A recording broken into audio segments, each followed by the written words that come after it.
Alpa Jornalismo apresenta O que não te contaram sobre impacto. Apresentado pelo colunista Fábio Deboni, a série traz empreendedores num bate-papo descontraído sobre suas trajetórias, negócios, além dos bastidores do ecossistema de impacto. Bom dia, boa tarde, boa noite. Quem está ouvindo a gente, esse é o AlpaCast, na nossa série O que não te contaram sobre impacto. A cada episódio a gente tem trazido aí parceiros, companheiros de negócios de impacto, cooperativas, ONGs, que estão aí na lida, nas diferentes regiões do Brasil, trazendo histórias muito interessantes sobre impacto, sobretudo o que não nos contaram sobre esse tema. E hoje a gente tem um convidado especial da Amazônia, que é o Bruno Dutra, diretor-presidente da cooperativa Comaru. Então, antes de mais nada, agradecer ao Bruno por ter aceito o nosso convite e já introduzindo aqui o nosso convidado. Bruno, apresenta um pouco aqui para quem está nos ouvindo. Quem que é o Bruno na fila do pão? Seja bem-vindo. Tudo bem, pessoal? Tudo bem, Fábio? O Bruno, ele nada mais é do que um filho de ribeirinho, extrativista também, né? Extrativismo da castanha da Amazônia, né? Assim posso chamar. Eu sou nascido e criado no interior, município de Almerim, mas morei minha vida toda no estado do Amapá. Na verdade, a gente mora aqui na divisa, né? Então, a gente sempre falamos que somos privilegiados, né? Se for ali no Pará, é só atravessa o rio, já está do outro lado. Então, é mais ou menos por aí. Sou do interior, né? Saí para estudar com 15 anos de idade, em Macapá, né? Capital do estado do Amapá, e vim de lá técnico em agropecuário, né? Depois ingressei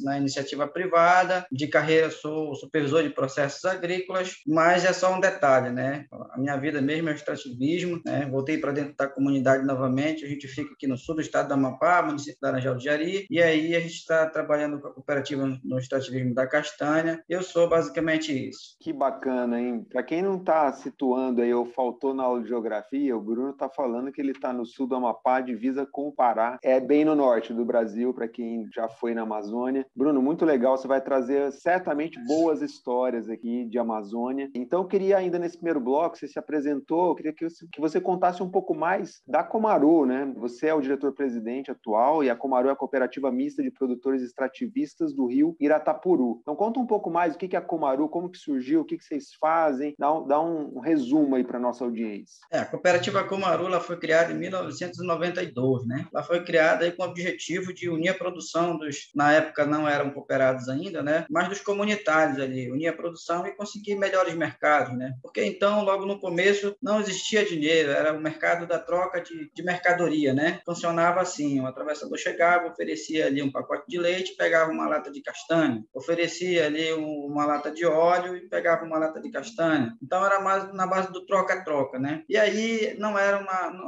o extrativista não estava vendo bem assim, né? E via que o produto não era valorizado, né? Sabia que o produto valia bem mais. Então, pensando na melhoria como um todo, né, da comunidade, aí foi criada a cooperativa Comaru em 92, né? E aí, desde então, a cooperativa ela começou a trabalhar na fabricação de biscoito, logo no início, né? Biscoito de castanha, né? Nós fabricávamos biscoito, tínhamos um contrato com a Conab e esse biscoito ia para a merenda escolar, né? Então, a gente estava vendo ali o resultado do nosso trabalho, né? E aí, com muito trabalho, muito esforço e dedicação, a gente conseguiu construir uma indústria, né? A fabricação de biscoito. Aí começou a melhorar, né? As coisas começaram a melhorar, mas infelizmente, em 2001, 2002, teve um incêndio, né? Um incêndio, e aí tudo queimou. Ficou, na verdade, só a estrutura ali, as paredes levantadas. O resto tudo se tornou cinza, né? E aí a gente teve que se reinventar novamente como cooperativa, né? Ver o que a gente poderia fazer, né? Como a gente ia fazer para conseguir sobreviver em tanta aquela agonia. Nós tivemos uma ótima oportunidade aí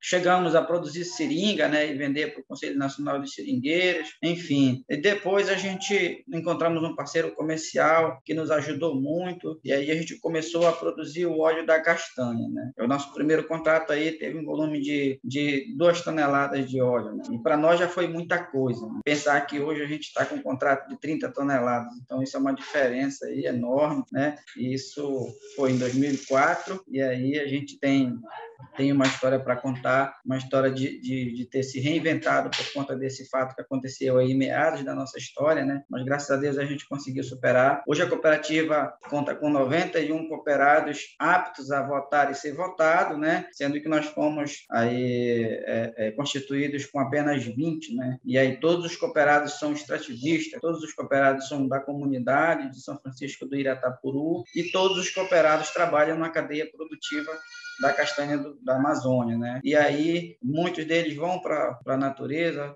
fazer a coleta da castanha, quando chega vai para a indústria, trabalhar na industrialização, ele trabalha 3 anos na safra, 3 meses na indústria, ele tem 6 meses de ocupação garantida aí e geração de emprego e renda também dentro da comunidade. Esse é o trabalho da cooperativa Cumaru, e sem falar nas questões sociais, né? E aí é outro detalhe. Nossa, fantástico. Deu um panorama já da cooperativa, da história, né, dos desafios que vocês enfrentaram. Eu queria, antes da gente passar para o segundo bloco, fechar esse primeiro, se você pudesse nos dar uma ideia para quem está ouvindo, o que significa ser, nesse contexto de 91 cooperados que coletam castanha, como é que é isso em termos de território, né? Como é que é isso em termos de dia a dia, de rotina, né, da atividade de vocês? Dá uma exemplificada um pouco aqui para a gente, para quem está nos ouvindo. Olha, nós temos uma área de atuação, né? Nós nascemos, a cooperativa Cumaru nasceu em 92 e a RDS do Rio Iratapuru, que é a reserva estadual do qual a gente atua, nasceu em 97. Né? Foi justamente em função, a gente precisava ter uma área para trabalhar, né? Precisava proteger alguma área para que a gente pudesse trabalhar com tranquilidade, né? Então, o que aconteceu? Foi criado a RDS do Rio Iratapuru, né? É uma área de 800 e tantos hectares, mais de 800 hectares de terra. Tem gente que pensa, é muito. Realmente, é uma área muito grande. Não significa que a gente trabalhe e explora toda a área que não é, né? Mas é a nossa área de atuação, é onde a gente pode trabalhar. E para nós isso é um prazer imenso ter uma área de trabalho, de atuação, porque aí nos dá uma certa garantia com relação ao tempo de mantença. Se a gente cuidar, isso vai perpetuar por gerações e gerações, que tem passado do meu avô para o meu pai, do meu pai para mim, vai passar de mim para o meu filho,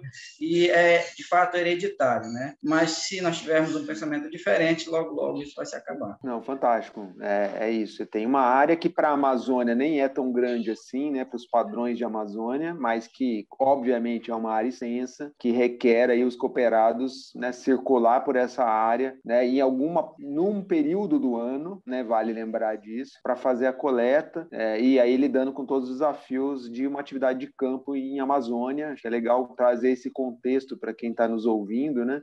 Entrando no segundo bloco aqui, Bruno, e você mencionou na tua fala inicial, e eu quero tocar nesse ponto agora, é a questão do atravessador, né, na Amazônia. E a gente escuta muito, e você trouxe esse elemento, né, o papel do atravessador de uma forma negativa. Isso é muito discutido, muito presente nas conversas. Mas eu queria que você também trouxesse, se vocês enxergam algum papel positivo de atravessador na Amazônia, se pudesse ressaltar algum deles que vocês lidaram na história da Cumaru. No meu ponto de vista, existem dois tipos de atravessadores. Tem aquele atravessador que ele vem, compra castanha e vai embora. E quando ele está comprando, ele não quer saber. Ele comprar, independentemente de quem ou como, ou o preço, e vai embora. O compromisso dele é comprar e atender a necessidade da indústria do qual ele representa. E tem aquele atravessador que ele está ali para te oferecer parceria. Só que ele não te dá os benefícios que a Cumaru te dá, como sócio, como extrativista. O que eu estou dizendo? Quando o atravessador está lá comprando e o extrativista precisa de apoio, ele dá o apoio. Mas, com 2 meses depois, ele vai embora. E aí o extrativista vai viver o resto do ano de quê? É uma grande diferença. Então, de certa forma, o atravessador ele não cai bem no panorama extrativista. Ele não cai bem, porque, de fato, ele não vai ficar dentro da comunidade, como a cooperativa vai ficar dentro da comunidade. Agora, imagina, o castanheiro trabalha 3 meses dentro da mata, coletando castanha. Quando ele chega, entrega a produção na cooperativa. A cooperativa dá mais 3 meses de emprego garantido para ele, emprego e renda. Ele tem 6 meses de emprego e renda garantida do ano. O restante dos 6 meses ele pode fazer uma rocinha, ele pode pescar, ele pode caçar, ele vai se manter. Agora, é difícil ele trabalhar 3 meses na safra da castanha, e aí esse recurso que ele vai pegar, ele não vai se manter mais do que 6 meses, isso eu garanto, porque com o preço que o atravessador oferece, às vezes não dá nem para ele pagar o custo de produção, porque os atravessadores pelo menos a maioria dos que eu conheço, eles não levam em consideração o custo de produção. Não levam em consideração o custo de produção. Então, ele chega e oferece o preço, independentemente de você ganhar ou não, com aquele preço ele está oferecendo que ele pode pagar. Já a cooperativa não, ela trabalha em cima de custo de produção. Ela tem certeza que o preço que ela está pagando é suficiente para você pagar suas contas e ainda vai sobrar um pouquinho. Isso que você está dizendo ajuda a explicar o crescimento no número de cooperados ao longo da história da cooperativa? O crescimento dos cooperados, ele se deu em função do crescimento da comunidade, na verdade, né? Porque, assim como eu, por exemplo, quando a cooperativa foi constituída, eu ainda era uma criança. Eu fui crescendo, olhando aquele trabalho, e eu fui criando amor pelo trabalho da cooperativa, pelo trabalho do extrativista, tanto que eu voltei para estudar, eu tenho uma formação, sou um profissional, mas estou lá dentro da comunidade, né? Hoje sou presidente da cooperativa, e assim que eu atingi a maioridade em 2006, já ingressei como sócio. Porque o compromisso do sócio não é só entregar a produção, o compromisso do sócio é participar de tudo que está acontecendo dentro da cooperativa, viver de fato a cooperativa, porque simplesmente pagar a cota parte não significa nada, só significa simplesmente que quando ele sair, ele vai ter um recurso para receber, mas a história ele não vai ter para contar, não vai ter participado de nada, nem da coleta, nem do transporte, nem do escoamento, nem do preparo da matéria-prima, nem do beneficiamento da matéria-prima. De fato, ele não vai ter como dizer que foi cooperativista, porque, infelizmente, não participou do processo produtivo. Muito legal. Eu queria que você contasse um pouco mais para quem nunca viveu uma experiência de cooperativismo. O que é, na prática, ser um cooperado, né? Como é que é isso na prática? Olha, o cooperado ele tem vários compromissos, tem vários direitos e deveres também. Então, ele não pode, a base de tudo é cumprir com os deveres para ter direito aos benefícios, né, que a cooperativa oferece. O que acontece? Né? O cooperado ele precisa honrar com a cota parte, que é o capital social, de início, né? Participar de todas as reuniões e assembleias dos quais acontecem durante o ano, entender como está funcionando o processo da cooperativa e participar do processo se ela trabalha com castanha, ele tem que saber trabalhar com castanha, porque senão, no mínimo, ele tem que aprender, se ele não souber, tem que aprender. Até mesmo porque quando alguém pergunta, e aí a Comaru lá, ela está trabalhando com o quê? É com castanha. Mas como é? Me explica o processo produtivo. Eu não sei, então não é sócio. Pode ter certeza que ele não é sócio, né? E aí a cooperativa oferece os cursos e as capacitações, segurança do trabalho, meio ambiente, o que tem que fazer com lixo, porque de fato trabalha dentro da reserva, né? Tudo isso o cooperado tem que estar participando, porque se ele não participar, é impossível que ele desenvolva uma atividade da forma que tem que ser desenvolvida, né? Então, não é muito fácil ser cooperado, né? Mas a gente consegue. Não, muito bacana. E entrando um pouco mais na atividade da Comaru, né? Como é que vocês ganham dinheiro? Sendo muito direto na pergunta, como é que para de pé financeiramente a cooperativa? Olha, na verdade, a cooperativa, ela só tem um parceiro comercial até no momento, né? É só a Natura. E aí a gente comercializa o óleo para a Natura. Então, o que a gente faz? O extrativista, ele tem um período para ele se preparar para a coleta da castanha, né? Que é o pré-safra que a gente chama, né? Ele se organiza, ele produz embarcação, ele faz fomento de safra, ele se planeja, assim, olha, eu vou castanhar dia 15 de março, eu vou chegar dia 15 de junho, né? Dia 15 de junho, a indústria começa a funcionar e aí eu vou trabalhar até em outubro. Então, ele já sabe que ele tem aí novembro, dezembro, janeiro, fevereiro, para ele se preparar para a próxima safra, entendeu? Ele já vai fazer embarcação, ele já vai fazer manutenção de motores que ele vai precisar, ele já vai organizar a família dele, ele vai atrás de pessoal para trabalhar com ele. Então, ele tem esse período aí para ele se organizar. O extrativista, ele nunca fica parado. Então, a grande vantagem do extrativismo é isso. Como a Comaru trabalha com extrativismo, ela, de fato, tem os seus cooperados o ano todo tendo alguma coisa para fazer. Quando ele não está na indústria, que ele não está coletando castanha, ele está fazendo a rocinha dele para ele se manter, porque, de fato, tudo que ele não planta, ele tem que comprar. Tudo que ele não produz, ele tem que comprar. Então, se ele planta feijão, ele já não vai comprar, ele já vai economizar. Se ele planta mandioca, ele já não vai comprar farinha, porque sabe que ele vai produzir a farinha. Então, tudo que ele produz, deixa de comprar, e para ele isso é economia. Então, esse é o trabalho da cooperativa, é estimular o extrativista a trabalhar todos os dias do ano para que ele venha economizar, claro, no bolso dele, e para que ele não tenha prejuízos futuros também. Não, muito bacana isso. Você pintou um cenário bastante didático e claro, né? Para quem está ouvindo e não conhece muito bem essa realidade, facilita muito o entendimento. Muito obrigado. Deixa eu te trazer uma outra pergunta aqui, Bruno. Certamente tem muitos desafios, né? O dia a dia de uma cooperativa, né? E você, como diretor-presidente, problema não falta, né? Vamos falar real aqui. Eu queria que você pudesse dividir um perrengue aí que você já viveu como presidente, que você falou, putz, tirei o sono, perdi o sono. Conta aí uma história que você possa dividir conosco. Olha, eu tenho pouco tempo de presidência, né? Então, de perrengue, assim, como presidente, eu já comecei no perrengue, né? Porque a gente, marinheiro de primeira viagem, ele sempre leva umas porradas primeiro para depois aprender, né? Então, o primeiro perrengue foi esse, né? Até hoje, a gente ainda está em fase de aprendizagem, né? Mas é aquilo, o que eu tenho? Eu tenho muita ferramenta na mão, né? Eu tenho os ex-presidentes do meu lado, o meu pai é ex-presidente, então eu posso, não estou do lado dele, eu digo, papai, como é que eu faço isso, como é que eu faço aquilo, ele me ajuda, né? Tem os comunitários, tem um conselho fiscal também que está do meu lado, a base da minha política, assim posso dizer, né? Da minha campanha eleitoral, a base foi isso, dividir o compromisso, porque aí ficar só em cima do presidente não dá, né? Até mesmo porque o presidente, numa cooperativa, ele não é dono, ele é só representante. Então, tudo que acontece, todo mundo tem que se responsabilizar. Então, o presidente ele precisa dividir a responsabilidade para que isso possa acontecer. Então, de certa forma, é mais isso mesmo, né? Com relação a esse período aqui, depois que eu assumi a presidência da cooperativa. Mas nós já passamos por muito perrengue, né? A cooperativa teve a fase do incêndio, né? Que a gente, de fato, ficou sem norte, né? Foi algo, assim, muito, muito difícil para nós, né? A cooperativa, todo mundo pensava que ela ia fechar, né? Mas aí a gente se reuniu, não pode acontecer, a gente tem uma história, tem que manter, a cooperativa ela faz muita diferença, inclusive até a Rede Globo teve aqui, fez uma reportagem a respeito desse momento aqui da nossa vida, né? Mas é isso, a gente conseguiu se reinventar e a gente está aqui. Inclusive a gente queria aproveitar a oportunidade, né? Para dizer que a gente está construindo uma indústria comunitária da Amazônia, né? E é um sonho, né? Está sendo realizado agora nesse momento para a gente, porque isso significa aí mais emprego e renda, não só para a comunidade de Iretapuru, mas sim para todas as comunidades do entorno, né? E, de fato, já tem um impacto, né? Nós fizemos um levantamento esse ano agora com a Secretaria Estadual de Meio Ambiente. Em média, 300 pessoas se beneficiam do trabalho dentro da reserva. Então, isso é emprego para muita gente, né? E aí, com a construção da nova indústria, lógico que vai empregar mais pessoas, né? Vai diversificar a produção. Então, o impacto positivo vai ser bem maior e a gente vai ficar super satisfeito porque é um sonho realizado, é algo que está dando certo, vai continuar.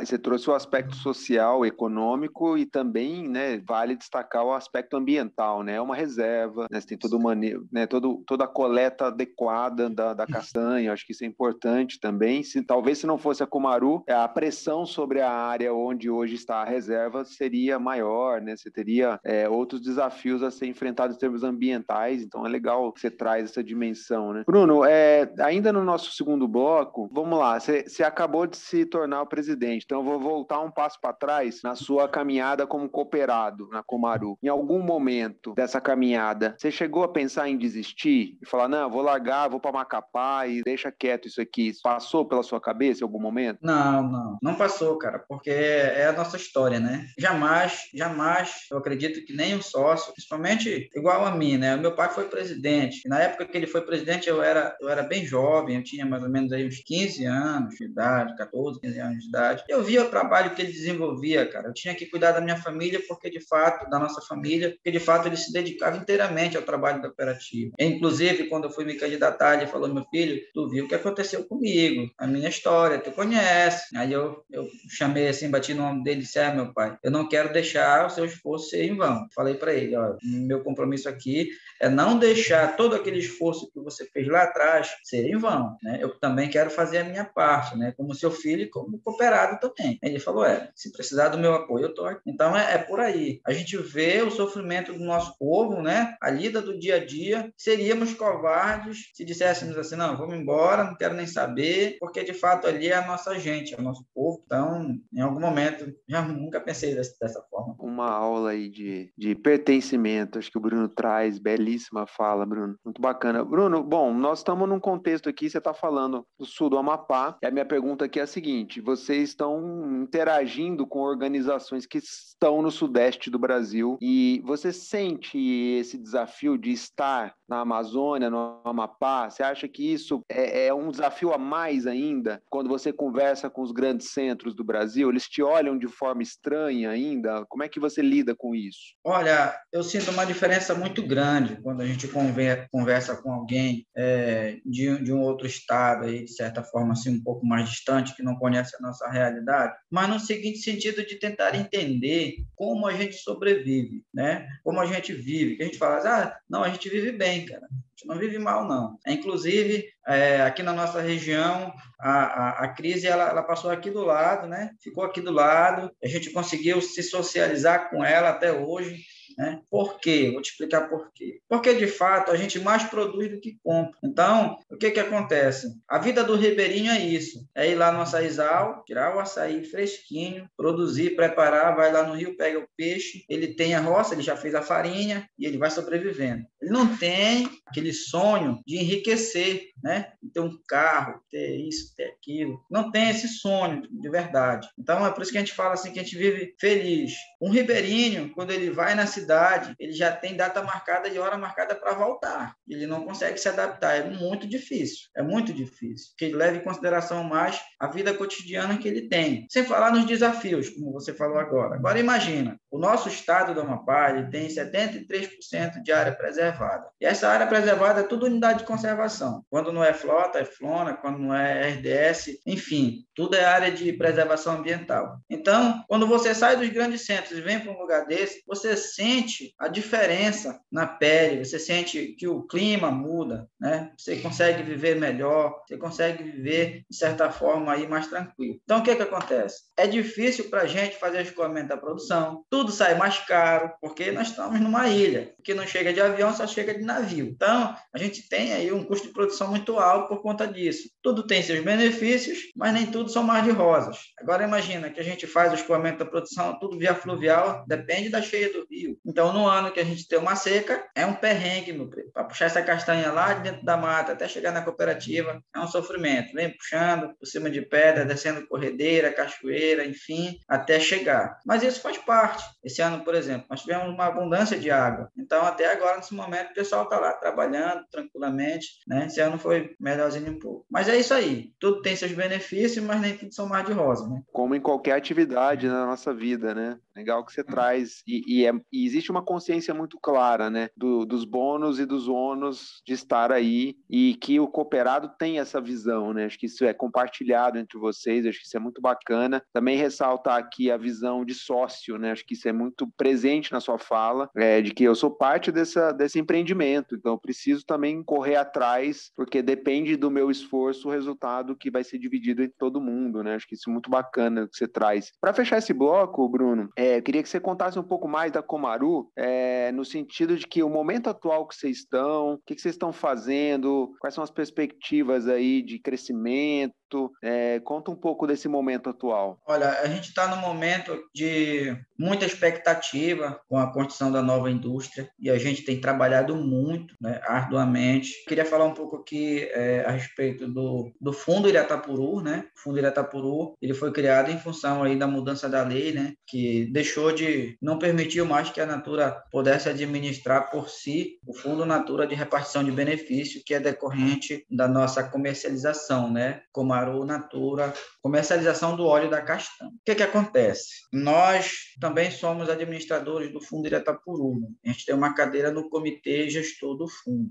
Então, eu como presidente tenho a responsabilidade de cuidar da cooperativa e do fundo. Então, a gente tem tido bastante trabalho, graças a Deus, e nós fizemos um projeto que foi de construção da indústria comunitária da Amazônia, do qual o fundo ele fomentou aí um volume bem significativo, né, logo no início da obra, e a nossa expectativa é muito grande, daqui com 1 ano e meio, 2 anos, a gente já quer estar com essa fábrica funcionando, né? Temos um desafio também de cumprir com um volume de contrato bem considerável, na verdade o maior volume da nossa história, a gente está com esse desafio, e também por ter sido um ano aí de preço de castanha bem considerável, bem alto, né? E a gente tem visto a responsabilidade, o comprometimento dos sócios, cada sócio entregar o seu contrato, né, na cooperativa, porque, de fato, quando um sócio deixa de honrar a cooperativa, ele está prejudicando a si mesmo, na verdade, inclusive na questão estatutária, né? O estatuto está dizendo que ele precisa cumprir com as obrigações que lhe é imposta. Então, o que acontece? A gente precisa muito da responsabilidade de cada sócio, independentemente da função que ele exerce dentro da cooperativa, para que ela ande bem, para que ela tenha um bom êxito, né? Para que ela continue a andar com as próprias pernas, enfim. Então, a gente está vivendo esse momento aí de expectativa, de muito compromisso, muito comprometimento, porque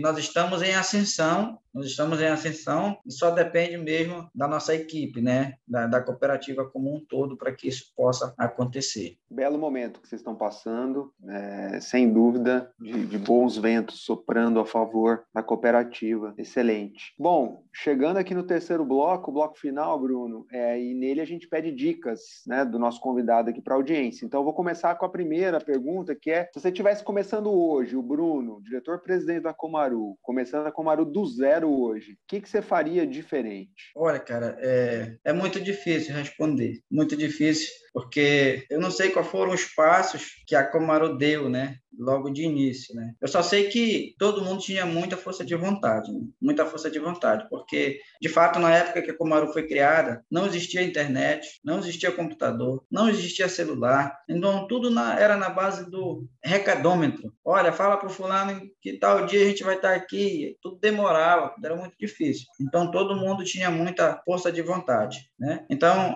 é o que eu peço para quem vai abrir uma cooperativa hoje, uma associação, uma cooperativa do tipo da nossa, ou que seja diferente no outro ramo de atividade, para ter muito comprometimento, muita responsabilidade, muita transparência, porque se não tiver transparência, não funciona. Não tiver responsabilidade, não vai para frente. Todo mundo precisa estar sabendo e estar a par de tudo que está acontecendo. Todo mundo precisa ser valorizado no que faz. Então, você precisa chegar com o sócio cooperado e dizer, olha, parabéns, nós acertamos, porque, na verdade, no ramo de atividade cooperativa não existe eu, existe nós. Se alguém errou, nós erramos. Se alguém acertou, nós acertamos. Nós estamos de parabéns. O que acontece? Precisa ter muito comprometimento de todo mundo precisa falar a mesma língua e todo mundo precisa ter comprometimento também, porque se isso não tiver, não adianta que não vai para frente. É isso que eu digo aí para quem quer montar uma cooperativa e procurar muita informação, né? Procurar ouvir quem já participou, quem não participou. Toda informação é válida, tudo é bom e tudo vale a pena. Não, belas dicas, né? Muito bom, Bruno. Para fechar aqui, Bruno, queria que você compartilhasse alguma dica de algo que você está lendo, ouvindo, que possa ser útil para quem está ouvindo, além, é claro, de você deixar o merchan aqui da cooperativa. Quem ouviu, gostou, quer saber mais, onde é que encontra mais sobre a Comaru? Tranquilo, né? Na verdade, o que acontece, né? Eu tenho me baseado nas experiências que eu tive na iniciativa privada. É lógico que eu venho acompanhando o trabalho da cooperativa desde quando eu era criança, né? Eu cresci trabalhando assim, né? Vivendo a realidade. E aí a gente, quando sai, vive uma realidade diferente, a gente volta com novas ideias, né? Eu tenho me baseado nisso, né? Aplique o que você aprendeu em outro lugar, que você acha que é válido, aplique no que você está fazendo. Você vai melhorar e vai também endossar mais o que alguém se movimente e diga, não, mas eu também aprendi lá na outra empresa onde eu trabalhava que isso aqui é bom. Então, isso vai enriquecer muito o meio onde você está. E assim, a cooperativa Comaru, ela está nas redes sociais, tem um site também, né? Comaru.Iratapuru. Você também pode acessar o site da secretaria, né? O Fundo Iratapuru. Lá você vai encontrar várias informações a respeito do que a gente trabalha, como a gente vive. Tem contato também, quiser entrar em contato com a gente, você vai achar a gente nas redes sociais. Mas é isso aí, procure juntar as informações e ver quem pode te ajudar para que você possa aí ter um êxito maior no seu trabalho. Perrengue todo mundo tem, isso aí é fato, ninguém vai se livrar disso aí não. Um dia a gente cai, outro dia a gente levanta. Eu sempre digo que aquele que nunca caiu é porque ele nunca teve oportunidade para se levantar, né? É lógico, eu sempre falo isso, né? E deixo a dica aí para quem quiser. Pô, genial, Bruno. Mais uma vez, obrigado aqui, um papo maravilhoso, boas inspirações. Então a gente está encerrando aqui esse episódio com o Bruno da Comaru. É uma bela trajetória aí, muito inspiradora. Eu fecho aqui agradecendo e deixando uma aspas aqui de uma fala do Bruno que foi muito interessante. Ele diz assim, que no ramo da atividade cooperativa não existe o eu, existe o nós. Grande abraço, se cuidem e até a próxima. AlpaCast, jornalismo de impacto em qualquer lugar. Discussões, reflexões e informações sobre o ecossistema de impacto socioambiental disponível no seu tocador favorito. Um produto Alpa, jornalismo de impacto.